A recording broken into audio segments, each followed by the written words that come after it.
السلام علیکم دوستوں اور ساتھیوں، ہماری آج کی آڈیو ویڈیو کا موضوع ہے قدیم دور کے کتب خانے۔ ایک امریکی دانشور نے ایک موقع پر کہا تھا، اگر کسی ملک کی ترقی کے بارے میں جاننا مقصود ہو تو وہاں پر موجود تعلیمی اداروں کو دیکھ لیا جائے، اور اگر وہاں کے تعلیمی اداروں کا معیار اور ترقی پرکھنا ہو تو وہاں کے کتب خانوں کا معیار دیکھ لیں۔ کتب خانے جتنے فعال اور منظم ہوں گے، وہاں کے تعلیمی ادارے بھی تعلیم اور تحقیق میں اسی قدر فعال اور منظم ہوں گے، جس کا لازمی نتیجہ وہاں کی معاشی اور معاشرتی ترقی کی خوشحالی کی صورت میں ظاہر ہوگا۔ مشہور فلسفی ایمرسن کا قول ہے، اچھی کتاب مثالی دوست اور سچے ساتھی کی مانند ہوتی ہے جو ہمیشہ سیدھے راستے پر چلنے کا درس دیتی ہے۔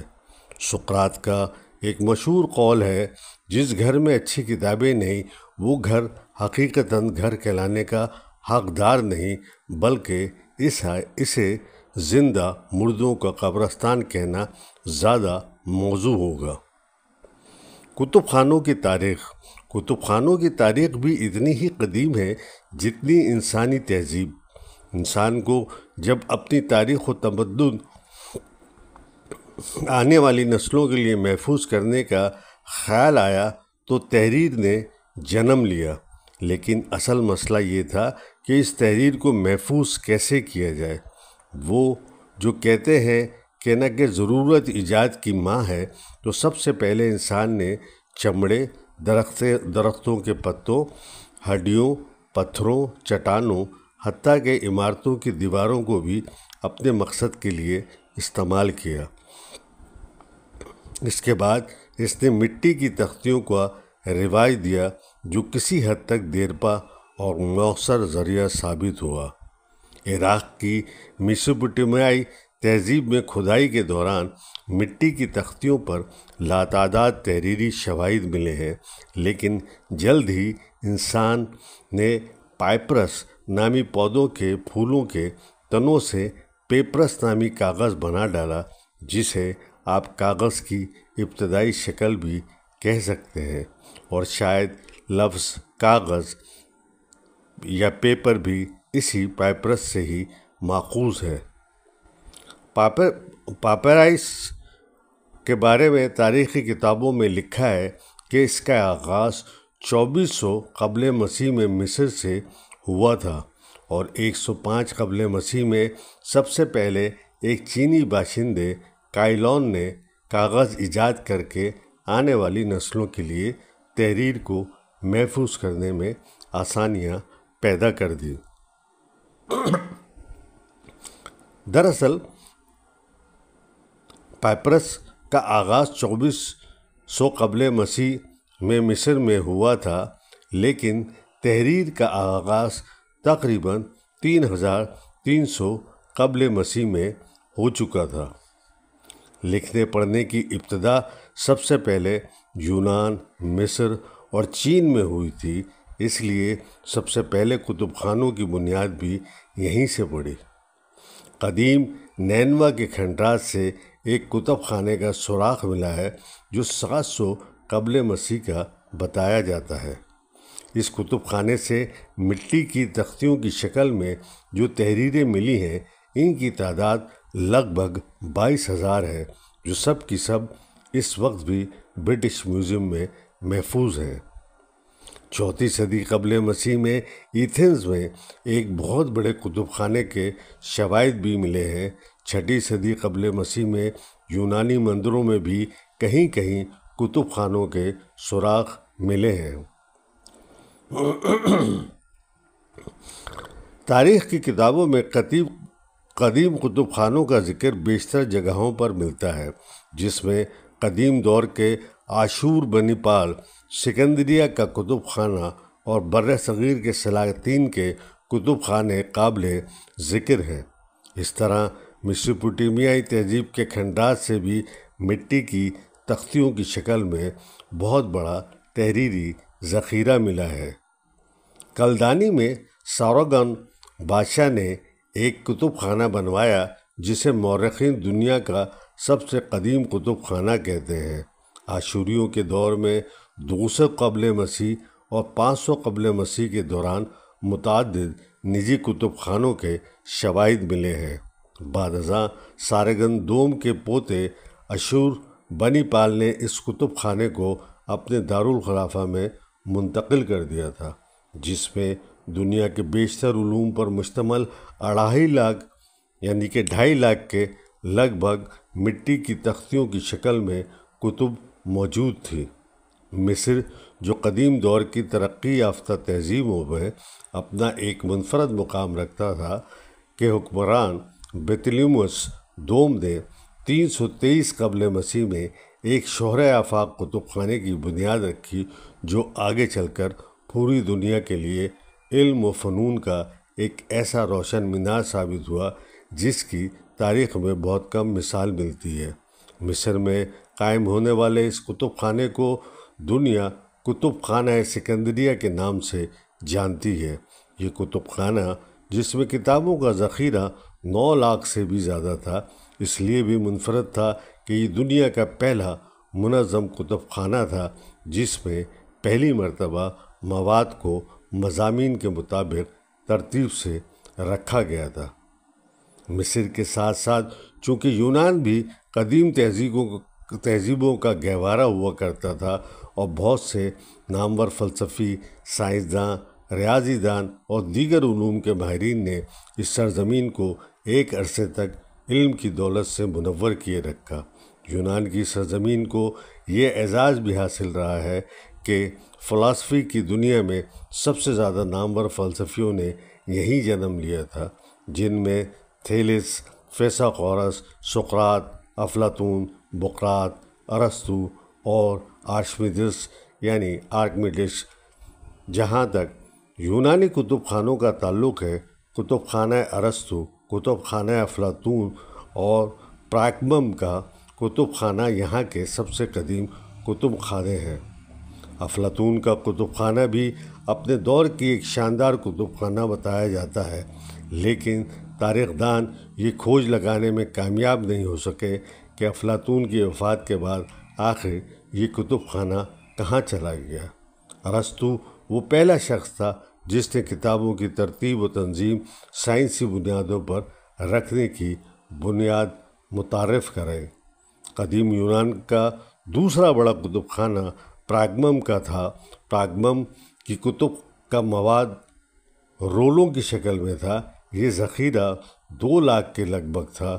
روم کے کتب خانوں کو یہ اعزاز حاصل رہا ہے کہ یہاں سب سے زیادہ موضوعات کی کتب دستیاب تھی۔ 360 سے 370 تک روم میں 28 عوامی کتب خانے موجود تھے۔ ان میں سب سے نمایاں سیلوسی، کولیکس، پلینی، سروٹیکس اور سانونیکس شامل تھے، لیکن 16ویں صدی تک یہ تمام کتب خانے اپنا وجود کھو چکے تھے۔ یورپ میں کتب خانوں کی ابتدا مشاہیر اور امراء کے ذاتی کتب خانوں سے ہوتی ہے، وہ بھی بہت بعد میں۔ فرانس کا موجودہ کتب خانہ چارلس ہشتم کا ذاتی کتب خانہ تھا۔ ان کتب خانوں سے صرف بالائی طبقہ ہی مستفید ہو سکتا تھا۔ عام عوام کے لیے مطالعے پر پابندی ہوا کرتی تھی، کیونکہ اس دور میں علم حاصل کرنا صرف امراء کا حق تصور کیا جاتا تھا، جس کے لیے کتابوں کو زنجیروں میں باندھ کر رکھا جاتا تھا تاکہ کوئی عام آدمی ان کو نہ پڑھ سکے۔ جہاں تک بر صغیر پاک و ہند کے کتب خانوں کا تعلق ہے تو 4ویں اور 5ویں صدی عیسوی میں بر صغیر پاک و ہند میں متعدد کتب خانوں کی موجودگی کے شواہد ملے ہیں۔ کتب خانہ وکرم شیلا، نالندہ یونیورسٹی کتب خانہ، جین لائبریری اور سرسوتی بھنڈارا کتب خانہ بر صغیر کے قدیم کتب خانے تھے۔ مہابھارت کے زمانوں میں ویدوں اور شاستروں کے لکھے جانے کا سراغ ملا ہے۔ 7ویں صدی عیسوی میں ایک چینی سیاح ہوانگ سانگ نے نالندہ میں ہزاروں کتب پر مشتمل کتب خانے کا ذکر کیا ہے۔ تاریخ کی کتابوں میں درج ہے کہ جب وہ واپس اپنے وطن لوٹا تو اپنے ساتھ 22 گھوڑوں پر کتابیں لاد کر لے گیا تھا۔ ایک اور چینی سیاح فاہیان نالندہ کے کتب خانے سے مختلف موضوعات کی تقریباً 650 کتابیں نقل کرا کے اپنے ساتھ لے گیا تھا۔ اموی اور عباسی دور میں مسلمانوں نے بڑے بڑے کتب خانے قائم کیے تھے۔ یہاں بادشاہوں میں سب سے پہلے علاء الدین خلجی نے عوامی کتب خانوں کی بنیاد ڈالی۔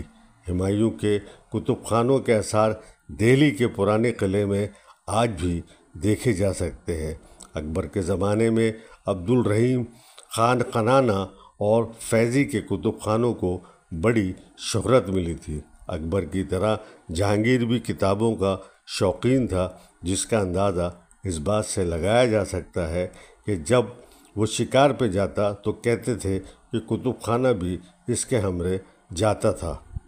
شاہجہاں کے بارے میں ایک روایت ہے کہ اس کے ذاتی کتب خانے میں 20,000 کتابیں جو مختلف موضوعات پر مشتمل تھی موجود تھی۔ اس طرح اورنگزیب عالمگیر کے بارے میں بھی روایت ہے کہ اس کے ذاتی کتب خانے میں علمی اور مذہبی کتابوں کا اچھا خاصا ذخیرہ ہوا کرتا تھا۔ اورنگزیب کی بیٹی زیب النساء نے بھی عالموں کے لیے ایک بہترین کتب خانہ بنوا رکھا تھا۔ گجرات میں ٹیپو سلطان کے کتب خانے کا ذکر کتابوں میں ملتا ہے، جس میں 2000 سے زیادہ نایاب کتب تھیں، جن میں بہت سی کتابیں آج بھی کلکتہ کی ایشیاٹک سوسائٹی میں دیکھی جا سکتی ہیں۔ ٹیپو سلطان کے بارے میں مشہور ہے کہ وہ جو کتابیں پڑھ لیتا اس کے پہلے صفحے پر اپنے دستخط کر دیا کرتا تھا۔ موہنجو داڑو سندھ، ہڑپہ پنجاب اور مہر گڑھ بلوچستان میں کھدائی کے دوران جو کھنڈرات ملے ہیں وہ مٹی کی تختیوں پر مشتمل ہیں، جن پر نہ صرف تحریریں ہیں بلکہ تصویر کشی بھی کثرت سے کی گئی ہے۔ کلکتہ میں 1903 میں مختلف کتب خانوں کو ملا کر امپیریل لائبریری کے نام سے ایک بہت بڑی لائبریری کا قیام عمل میں لایا گیا اور اسے ہر عام و خاص کے لیے کھول دیا گیا تھا۔ آزادی کے بعد اس کا نام بدل کر نیشنل لائبریری رکھ دیا گیا۔ لائبریری سائنس کا پہلا کورس یہیں سے شروع کیا گیا تھا۔ تاریخی کتب خانوں کا المیہ، اسلامی تاریخ کے تلخ حقائق میں سے ایک عظیم المیہ، مختلف ادوار میں کتب خانوں کا نظر آتش کیا جانا تھا، جس کی وجہ سے آنے والی نسلیں میراث اسلامی کے قیمتی سرمایے سے محروم ہو گئی۔ اس کی مختصر سی تفصیل یوں ہے۔ 503 ہجری میں طرابلس میں عیسائیوں نے قبضے کے بعد وہاں کے کتب خانے کو جلا دیا۔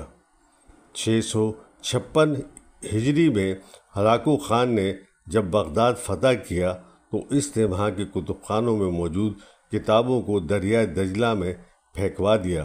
کہتے ہیں دریائے دجلہ میں پھینکی گئی کتابیں لگ بھگ 6 لاکھ تھی اور اس سے دریا کا پانی سیاہ ہو گیا تھا۔ اسپین میں جب عیسائیوں نے ملک پر قبضہ کیا تو انہوں نے بھی وہاں کے کتب خانے جلا ڈالے۔ کہتے ہیں ایک ہی دن میں 80,000 کتابیں نظر آتش کر دی گئی تھی۔ صلیبی جنگوں کے دوران عیسائیوں نے مصر، شام، اسپین اور دیگر اسلامی ممالک کے کتب خانوں کو جلا کر خاکستر کر دیا۔ ایک معتاد اندازے کے مطابق ان کی تعداد 30 لاکھ بتائی جاتی ہے۔ بغداد کے محلے کرخ میں ابو نصر شاپور کا 381 ہجری میں قائم کردہ ایک بے مثال کتب خانہ تغرل بیگ سلجوقی نے 451 ہجری میں جلا کر خاکستر کر ڈالا تھا۔ بغداد ہی میں ابو جعفر محمد بن حسن طوسی کا کتب خانہ سن 385 ہجری اور 420 ہجری کے دوران بار بار جلایا جاتا رہا۔ سن 549 ہجری میں ترکوں کے گروہ نے نیشا پور کے تمام کتب خانوں کو جلا کر خاکس کا تر کر دیا۔ شکریہ۔